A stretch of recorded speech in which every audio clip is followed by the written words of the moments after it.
सोमवार से शुक्रवार सुबह 8 बजे डीडी न्यूज पर।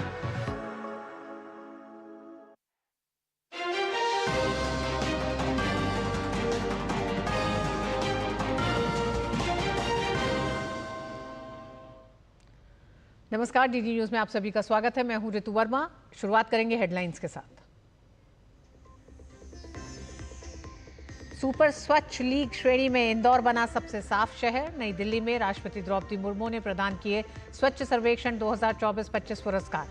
4 श्रेणी में दिए गए 78 पुरस्कार। राष्ट्रपति ने स्वच्छता मित्रों के प्रयास को बताया सराहनीय।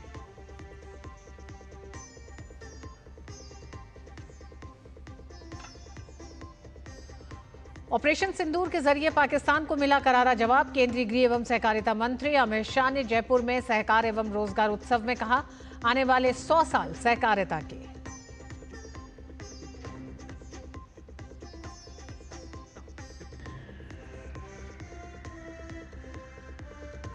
बिहार विधानसभा चुनाव से पहले नीतीश कुमार की बड़ी घोषणा। 1 अगस्त से सभी उपभोक्ताओं को हर महीने मिलेगी 125 यूनिट बिजली मुफ्त। 1 करोड़ 67 लाख परिवारों को मिलेगा लाभ।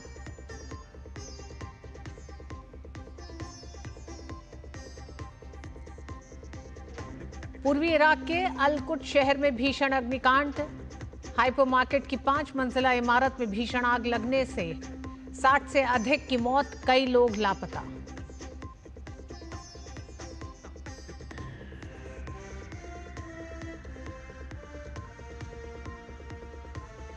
भारत के ग्रैंड मास्टर आर प्रज्ञानंदा की दुनिया के नंबर 1 मैग्नस कार्लसन पर शानदार जीत। फ्री स्टाइल शतरंज ग्रैंड स्लैम टूर के चौथे दौर में 39 चालों से दी मात।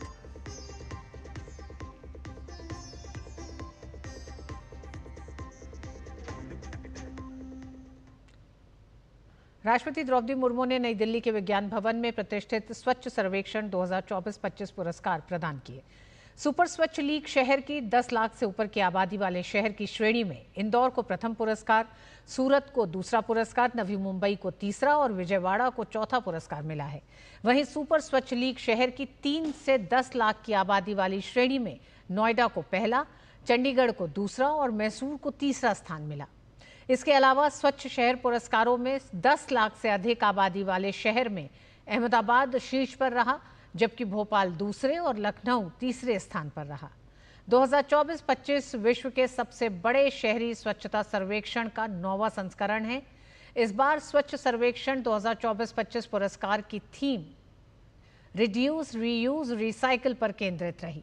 कार्यक्रम को संबोधित करते हुए राष्ट्रपति द्रौपदी मुर्मू ने विजेताओं को बधाई दी और कहा कि कम आबादी वाले शहरों में संसाधनों की कमी के बावजूद स्वच्छता मित्रों के प्रयास सराहनीय हैं। सफाई मित्रों की सुरक्षा से जुड़े प्रयासों और सफाई मित्र सुरक्षित शहर पुरस्कारों के लिए मैं पुनः मंत्री जी और सभी संबंधी लोगों की सराहना करती हूं। इस पुरस्कार के विजेताओं को भी मैं विशेष बधाई देती हूं। 1 लाख से कम आबादी वाले शहरों के पास प्रायः संसाधनों की कमी होती है। इसके बावजूद ऐसे छोटे शहरों ने स्वच्छता के प्रतिमान स्थापित किए हैं। ऐसे छोटे शहरों की स्वच्छता से जुड़े सभी लोग विशेष बधाई के पात्र हैं। केंद्रीय पेट्रोलियम और प्राकृतिक गैस मंत्री हरदीप सिंह पुरी ने नई दिल्ली में ऊर्जा संवाद 2025 में भाग लिया। भारत की ऊर्जा आत्मनिर्भरता और परिवर्तन लक्ष्यों पर केंद्रित ये संवाद स्वच्छ और हरित ऊर्जा के क्षेत्र में एक महत्वपूर्ण कदम है।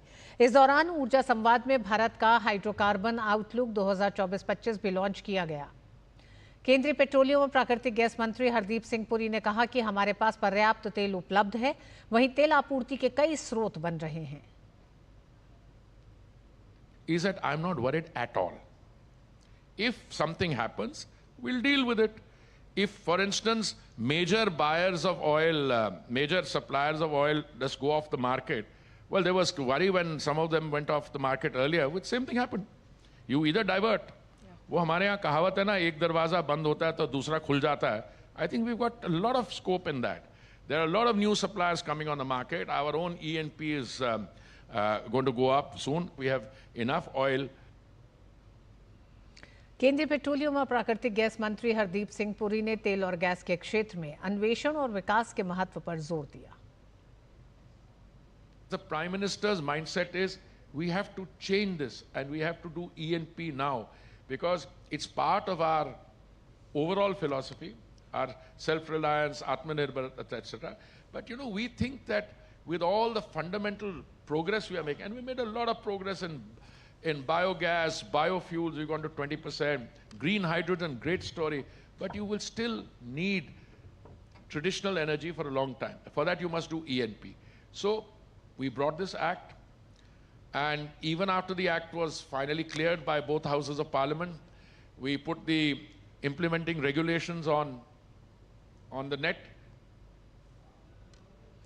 स्वस्थ जीवन शैली अपनाने और लोगों में जागरूकता फैलाने के लिए FSSAI ने अपने ऑफिस में शुगर और ऑयल बोर्ड लगाया है। ये बोर्ड भारतीय खाद्य सुरक्षा और मानक प्राधिकरण दफ्तर के कॉरिडोर और सीढ़ियों के पास लगाया गया है ताकि आते जाते कर्मचारी उसको देख सकें। साथ ही FSSAI की कैंटीन में भी बोर्ड लगाया गया है। चूंकि अत्यधिक चीनी और तेल का सेवन करने से मोटापा सहित जीवन शैली से जुड़ी कई बीमारियां होने का खतरा रहता है, इसलिए इसे एक अच्छी पहल के तौर पर देखा जा रहा है। It's a very good initiative by Ministry of Health and Family Welfare, which FSSAI is also being promoting, and we have put sugar board, oil board across our office to make people aware that we should control our sugar and oil in the diet we are taking. देखिए usually जब हम canteens में खाना खाते हैं, breakfast करते हैं, lunch करते हैं, इतना माइंड नहीं करते कि चाय में कितनी चीनी ले ली, कितना नमक डाल लिया, ऊपर से स्प्रिंकल कर लिया। बट यू नो, जब से बोर्ड लगे हैं लोग खाने में थोड़ा कॉन्शियस हो गए हैं कि चीनी यार एक ही चम्मच डालनी है या इतना ही लेना है जितना अमाउंट बताया गया है। थोड़ा गिल्ट वाला फैक्टर आ गया है। तो आई थिंक ये सरकार की तरफ से बहुत अच्छा इनिशिएटिव है। So I really appreciate it. And apart from controlling की salt, sugar and oil consumption, इसके साथ साथ मुझे लगता है फिजिकल एक्टिविटी करना भी बहुत ज़रूरी है। मुझे बहुत अच्छा लगा आज मैं जब कैंटीन चाय पीने आया, शुगर बोर्ड और ऑयल बोर्ड देखा। इससे हमें पता चलता है कि हम जो भी खाना खा रहे हैं उसमें कितनी चीनी है, कितना ऑयल है। तो इससे हमें बहुत मदद मिलेगी कि हम जो खा रहे हैं वो सोच समझ कर खाएं और हमें पता हो कि भाई जो ये खा रहे हैं उसमें इतना चीज़ है। तो काफ़ी कॉन्शियस चॉइसेस करने में हमको बहुत हेल्प मिलेगी और ये करना भी चाहिए। देखिए शुगर और ऑयल तो हमें धीरे धीरे कम करते ही जाना है और एक हेल्दी लाइफस्टाइल की तरफ जाना है। The oil and sugar board, as per the FSSAI norms, we should not take it, and should be in a proportionate form. Like we have to avoid it in all the food commodities, not even in the sugary drinks. We should not take. We have to consume fresh fruit and avoid like roasted items. So we avoid all this oil and ghee products, especially for healthy lifestyle and being for the long life also. You should avoid all these things. Bihar में आगामी विधानसभा चुनाव से पहले नीतीश सरकार ने राज्य के बिजली उपभोक्ताओं को बड़ी राहत दी है। मुख्यमंत्री नीतीश कुमार ने बिहार में 125 यूनिट मुफ्त बिजली देने की घोषणा की है।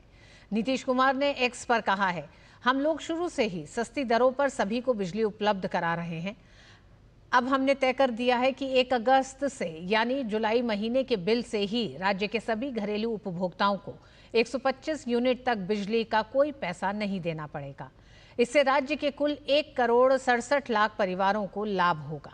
हमने ये भी तय किया है कि अगले 3 वर्षों में इन सभी घरेलू उपभोक्ताओं से सहमति लेकर उनके घर की छतों पर अथवा नजदीकी सार्वजनिक स्थल पर सौर ऊर्जा संयंत्र लगाकर लाभ दिया जाएगा। कुटीर ज्योति योजना के तहत जो अत्यंत निर्धन परिवार होंगे उनके लिए सौर ऊर्जा संयंत्र लगाने के लिए पूरा खर्च राज्य सरकार करेगी और शेष के लिए भी सरकार उचित सहयोग करेगी। इससे घरेलू उपभोक्ताओं का बिजली का 125 यूनिट तक कोई खर्च नहीं लगेगा। साथ ही साथ राज्य में अगले 3 वर्षों में एक अनुमान के अनुसार 10,000 मेगावाट तक सौर ऊर्जा उपलब्ध हो जाएगी। माननीय मुख्यमंत्री जी के द्वारा एनडीए सरकार, डबल इंजन की सरकार, जो बड़े निर्णय ले रहे हैं वो गरीबों के हित में ले रहे हैं। आपने देखा कि बिहार के मुख्यमंत्री जी, देश के प्रधानमंत्री नरेंद्र मोदी जी गरीबों के लिए कितना बड़ा बड़ा फैसला लिए। आज 400 से 1100 सामाजिक सुरक्षा पेंशन, और अब तो समझिए 1,80,86,00,000 उपभोक्ता को, घरेलू उपभोक्ता को बिजली में कितनी बड़ी राहत होगी। जो मुख्यमंत्री जी ने घोषणा किया है 125 यूनिट फ्री, मतलब 1,67,00,000 परिवार, टोटल कंज्यूमर बिहार में 1,87,000 है, उसमें से 1,67,00,000 125 मेगावाट ही यूज करता है और उनको बिजली फ्री हो गया। लेकिन अगले 3 साल में उनके घर पे या घर पे जगह नहीं है तो कोई कॉमन जगह पर ये सोलर से जोड़ दिया जाएगा। उसमें जो कुटीर योजना वाले हैं, घर है जिनका, तो वो करीब 56 लाख है, उनके घर में तो फ्री सोलर लगा दिया जाएगा। रेस्ट में 50% बिहार सरकार सब्सिडी दे रही है। आप लोग जानते हैं कि जल जीवन हरियाली जब मुख्यमंत्री जी शुरू किए थे, उस समय उनका योजना था कि सोलर को प्रमोट करना, और उसी बैकग्राउंड में यह है कि अगले 3 साल में सारे घरों पे सोलर लग जाएगा। प्रधानमंत्री नरेंद्र मोदी शुक्रवार को बिहार के मोतिहारी का दौरा करेंगे। पीएम यहां 7,000 करोड़ रुपए से अधिक की कई विकास परियोजनाओं का उद्घाटन और शिलान्यास करेंगे। पीएम के स्वागत को लेकर तैयारियां काफी जोरों से चल रही हैं। आम लोगों में पीएम के आगमन को लेकर काफी उत्साह है। प्रधानमंत्री नरेंद्र मोदी के स्वागत के लिए एक आम विक्रेता का खास अंदाज चर्चा में है। जिस स्थान पर प्रधानमंत्री जनसभा को संबोधित करने वाले हैं, वहां एक बुजुर्ग रोज फ्री में लोगों को आम खिला रहे हैं। मोदी आम अब जब तक हम चलेंगे तब तक बेचते रहेंगे, जब तक मोदी जी आएंगे नहीं उनके बाद तक भी हम बेचते रहते हैं। आम तो मेरा डेली का काम है। हम तो इतना करते हैं कि भाई भूखे हैं तो मोदी जी का आम है, खा लीजिए, पैसा है तो दीजिए, नहीं तो चाहिए। वहीं 7वीं कक्षा का छात्र अनुराग भी पीएम से मिलना चाहता है। प्रधानमंत्री को उपहार में देने के लिए राम मंदिर का मॉडल बना रहा है। राम मंदिर के इस मॉडल का निर्माण के लिए अनुराग ने पैकिंग कार्टन का इस्तेमाल किया है।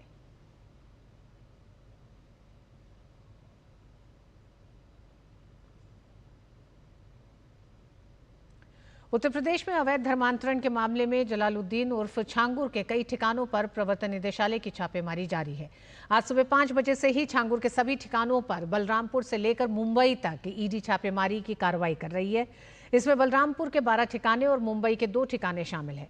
गौरतलब है कि यूपी एटीएस ने छांगुर और उसकी सहयोगी नीतू उर्फ नसरीन को गिरफ्तार कर पूछताछ की, जिनमें कई अहम खुलासे हुए। एटीएस को नसरीन से पूछताछ में कई महत्वपूर्ण जानकारियां मिली थी, जिन्हें ईडी के साथ साझा किया गया। ईडी ने इसी आधार पर छापेमारी की कार्रवाई की है।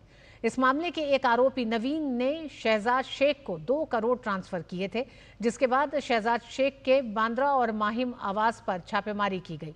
100 करोड़ के ट्रांजैक्शन के साथ हवाला और विदेशी खातों के मामले में भी ईडी जानकारी एकत्रित कर सकती है।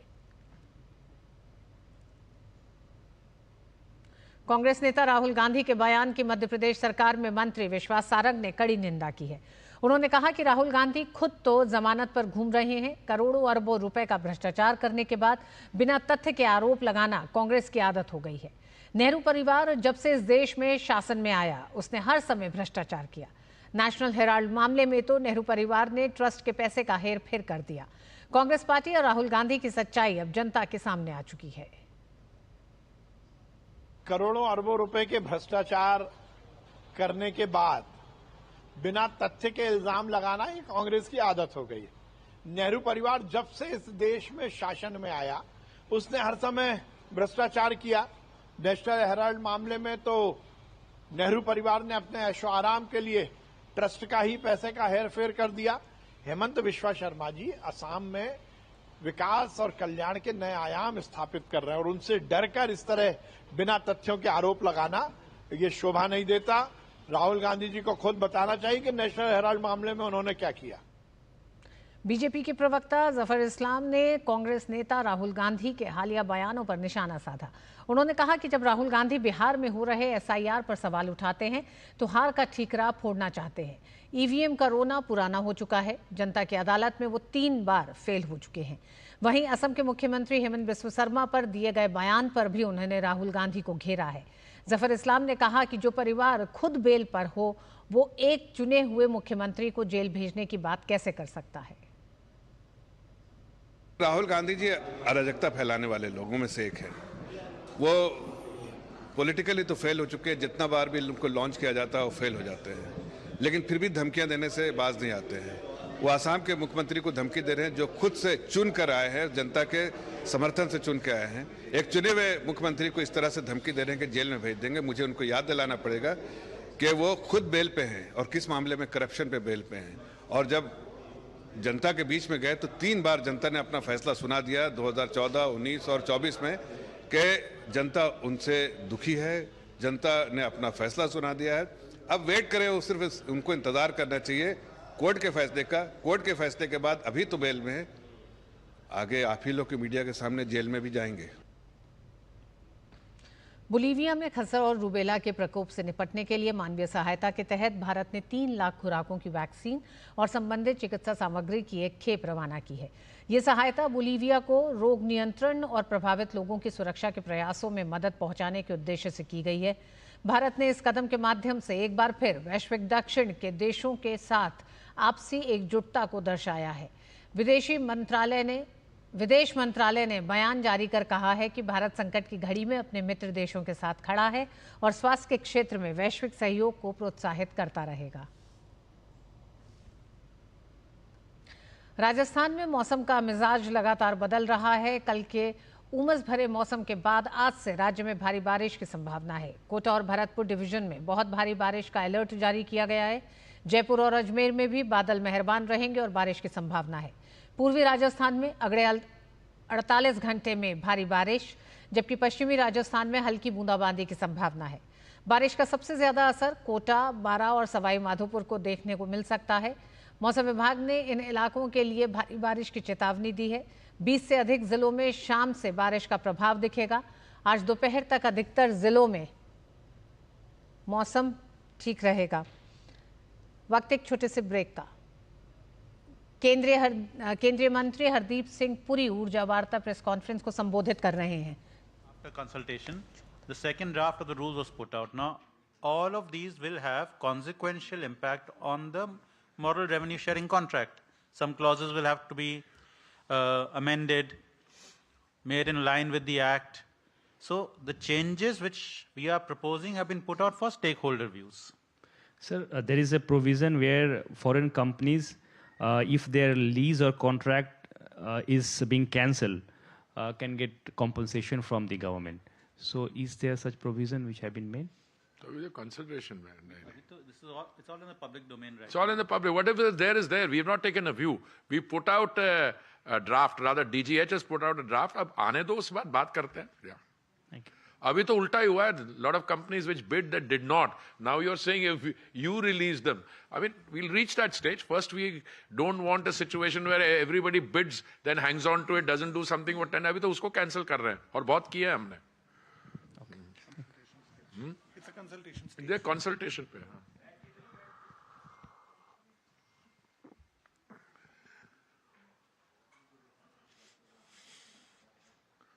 I think the lunch must have been good because there's total satisfaction I see here. No desire for questions. अरे आप तो पूछ लिया अभी नहीं. एक minute. That's one. Let it go around a little. Yeah.